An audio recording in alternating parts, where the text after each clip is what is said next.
স্বামীর স্পর্শে, স্বামীর আদরে, স্বামীর ছোঁয়াতে আল্লাহ একটা অসাধারণ বরকত ঢুকিয়ে দিয়েছে।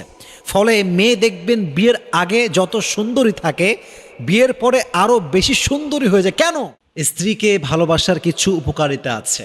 আজকে আমরা ট্রাই করব সেই উপকারগুলো কি কি জেনে নেওয়ার জন্য। জুড়ে বলেন ইনশাআল্লাহ।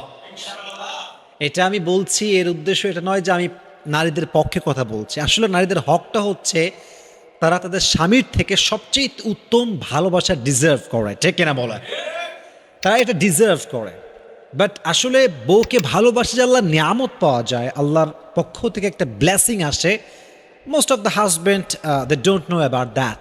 এই জন্য তারা দেখবেন স্ত্রীকে ভালোবাসতে চায় না, তারা জানে না। এজন্য আমি আজকে জানাবো, এবং আমার মূল পারপাসটা হচ্ছে I am just trying to motivate them. তাদেরকে আমি অনুপ্রাণিত করতে চেষ্টা করছি যেন তারা স্ত্রীকে ভালোবাসতে পারে। সকলে পড়ে না আমিন।